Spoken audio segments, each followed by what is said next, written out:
Are you ready to take your home theater experience to the next level? Today we're deep diving into the LG Z3 to help you decide if it's the perfect visual upgrade for your room.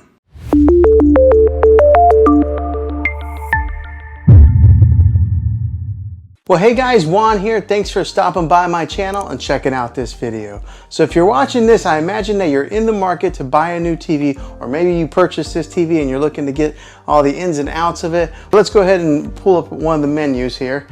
And LG does have a pretty fluid menu bar that comes up from the bottom here.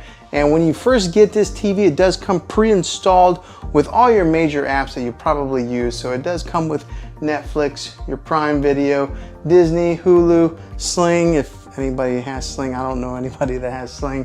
YouTube, Apple TV. Those are already preloaded in there. Now, when I say preloaded, they're on there, but you do have to download each one, but you download it one time. Now, those who may not know, you don't get that app. You got to have the subscription to that app, but they are on there. But say you don't have a subscription to any of these apps on here, the good thing about LG is they do have some free content that they offer. So over here, if you can see, there is one that says CH free, and on that, it's kind of like their channel that has like almost kind of like open air TV. Now this one here is the 50-inch. And what I have it is in the bedroom right now. So it's not my main TV, but it's a good TV that I wanted to use in a separate room. And I think that it's a good TV for something like that, or maybe if somebody who's into gaming, I think this TV would be a pretty good option for them. All right, so first off, it does have that UHD quality that's on the screen here. Right now, I just got like a picture that came on the display here, which is a really cool picture, by the way. But it does have the ultra high definition, and if you're gonna buy a TV, make sure you get one that is the UHD TV. I think a lot of the TVs that are coming out nowadays, that's kind of a standard, but make sure that you're looking for that specific name set, UHD TV. I think just because you're gonna future-proof yourself if you do buy a TV like that. It does have that 4K quality, that quantum 4K processor core that's inside this thing, which makes it really good whenever you are switching from maybe an app to opening up an app.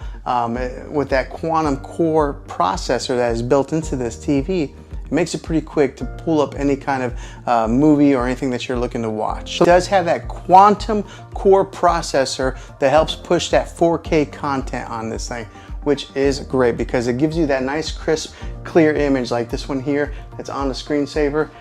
That quantum processor helps boost and makes those colors very vibrant, and maybe reduces a lot of the noise that would be in an image. Therefore, it does also translate into video watch, giving you that really dynamic color that you're looking for. Also, with that quantum processor core, it upscales the 4K movie watching experience whenever you are watching any type of movies or TV shows that are broadcast in that 4K quality. And with that powerful processor that is built in there, if you are a gamer, it gives you that low input lag. So whenever you're playing any type of games that have a first person shooter games or anything that's like maybe driving, or maybe sports games where the ball's flying through the air, because of that processor, you're gonna get better clarity, and it's gonna be able to interchange with the motion of those games, giving you a very pleasant gaming experience. And also the measurement of the stand legs from here to here, in case you do have an existing sound bar and you want to see if it's going to fit in there.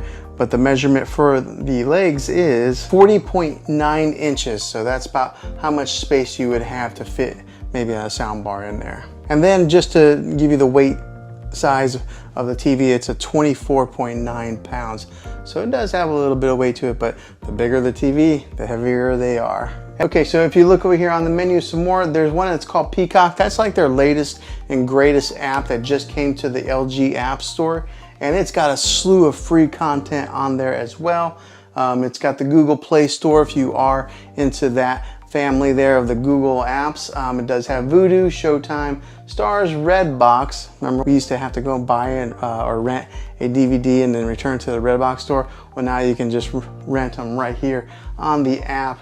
It's got the CBS All Access, Spotify, so if you do want to listen to any type of music, you can do that right here on TV. And then it's got YouTube TV if you're into that. and then also just the regular YouTube app below it. So it has pretty much all your major apps that you're probably looking to consume any type of media on. Now, one that it is missing is the Spectrum TV app, which for myself, that's how I watch regular TV. Unfortunately, Spectrum did sign a deal with Roku and Samsung, so their app only goes on those two platforms. So you can't get the Spectrum TV app on here, but I think that there's a whole slew of other options, and if you're looking to get any kind of like live TV media consumption. Okay, and just to give you a quick little look at the remote here, this is what is on the remote. It does have a built-in Netflix button. It's got a built-in Prime Video button, and then there's a movies button right here, so that way you can customize it.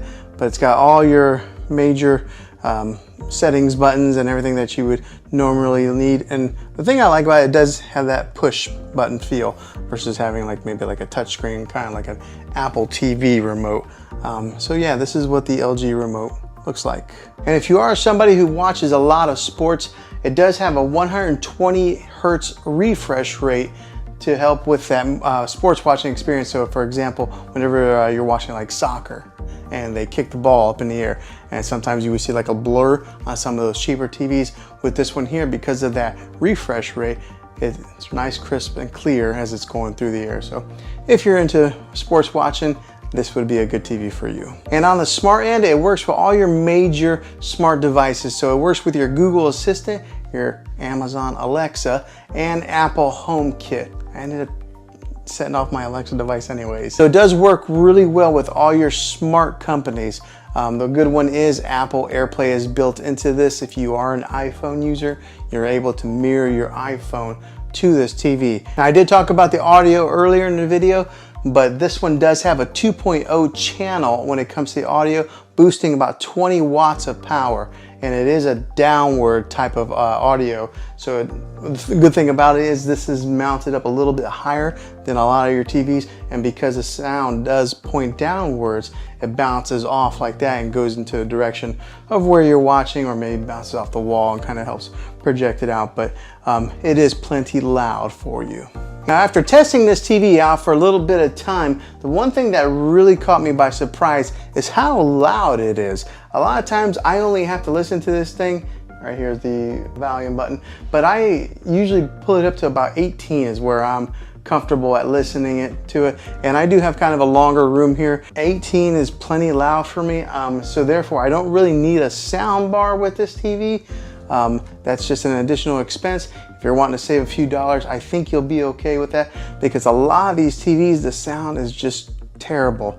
But with this one here, it performed pretty well. Now, if you do want to get some of those booming bass sounds whenever you're watching your action TV or anything like that, then yeah, look at maybe adding a sound bar to enhance your movie watching experience. But if you're just looking to save a few bucks, this TV, the sound in it, will do just fine. Now, another good thing with this TV is the thin bezel that is all the way around, making it really nice for your decor, because a lot of your TVs that are coming out nowadays, they try to go as thin as they can on those bezels. This one here does a pretty good job as far as being able to maybe match into your decor. Right now, I just have it sitting on top of a dresser. There are 4 screw holes on the back, so that way you could mount this on the wall if you wanted to. Now, let's talk about the back a little bit more, and let's talk about the inputs that it does have. Okay, so on the back of this thing, there is a USB input in case you're wanting to hook up any type of media player to it. It does have 3 HDMI inputs with that ARC HDMI in case you're wanting to hook up one of your game systems like an Xbox or a PlayStation to this.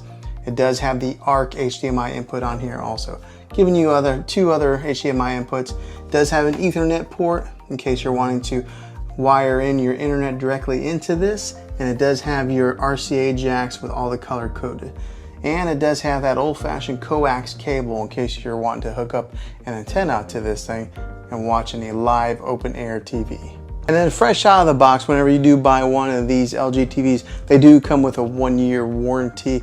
I've never really had to use any warranties on my TVs, and I've never bought any of the extended warranties myself. That's just me being an average consumer, maybe somewhat of a cheapskate. But I never buy any of those extra warranties, but this one does have a 1 year right out of the box. Okay, and just a preference to say I don't work for LG at all. This is just my average consumer review on this thing, my honest review. Well, hopefully this video was helpful to you. If it was, click a thumbs up on this. Go ahead and subscribe to my channel. I make tech videos all the time, and I would love to have you back in the next one.